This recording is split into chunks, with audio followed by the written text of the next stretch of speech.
সিস্টেমটি কার্যত রক্ষণাবেক্ষণ মুক্ত, তবে দিনের, সপ্তাহের, মাসের বা বছরের মধ্যে কিছু জিনিসের রক্ষণাবেক্ষণ করা প্রয়োজন। পাওয়ার ইউনিটের হাইড্রোলিক ফ্লুইড ব্যবহারের আগে প্রতিদিন পরীক্ষা করতে হবে। সামনের সাইড গ্লাস দেখলেই এটি করা যায়। ইউনিট ঠান্ডা থাকলে হাইড্রোলিক ফ্লুইডের স্তর সাইড গ্লাসের নিচ থেকে মাঝামাঝি পর্যন্ত দেখা উচিত। উষ্ণ তাপমাত্রায় হাইড্রোলিক পাওয়ার ইউনিট চলার পরে হাইড্রোলিক স্তরটি কাচের মাঝামাঝির চেয়ে সামান্য বেশি হওয়া উচিত। যদি সাইড গ্লাসে হাইড্রোলিক ফ্লুইড দেখা না যায়, তবে পাওয়ার ইউনিটের উপরের ফিল প্লাগ খুলে সঠিক পরিমাণে হাইড্রোলিক ফ্লুইড যোগ করতে হবে।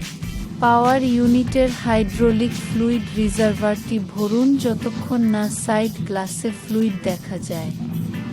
ভারী ব্যবহারে প্রতি 6 মাসে আর স্বাভাবিক ব্যবহারে বছরে অন্তত একবার হাইড্রোলিক পাওয়ার ইউনিটের তেল ফিল্টার বদলাতে হবে। এটি আপনার বিন মাউন্ট অ্যাসেম্বলি।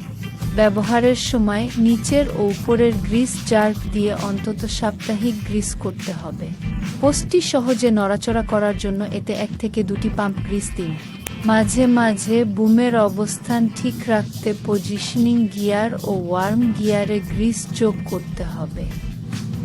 ব্যবহারের সময় আপনার হোস রিল শ্যাফট বুশিং প্রতিদিন গ্রিস করতে হবে।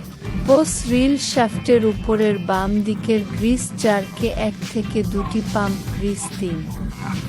গিয়ারবক্সের ফ্লুইড লেভেল দেখতে একটি সাইড গ্লাস আছে। তেল সাইড গ্লাসের মাঝামাঝি দেখা যাওয়া উচিত। যদি তেল দেখা না যায়, তবে গিয়ারবক্সে এডিট 90 ওজনের তেল যোগ করতে হবে। স্ট্যান্ডার্ড হাইড্রোলিক হুইপ হেডের রক্ষণাবেক্ষণ খুবই কম লাগে।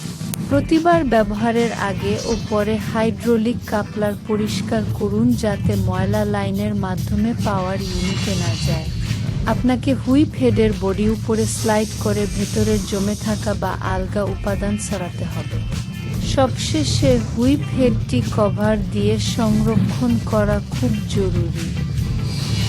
যদি আপনার ডুয়াল ইম্প্যাক্ট হুইপ হেড থাকে, তবে এর রক্ষণাবেক্ষণের সময়সূচি স্ট্যান্ডার্ড হাইড্রোলিক হুইপ হেডের চেয়ে অনেক আলাদা। হাইড্রোলিক ফ্লুইড আমাদের স্ট্যান্ডার্ডের চেয়ে বেশি ঘন ঘন বদলাতে হবে।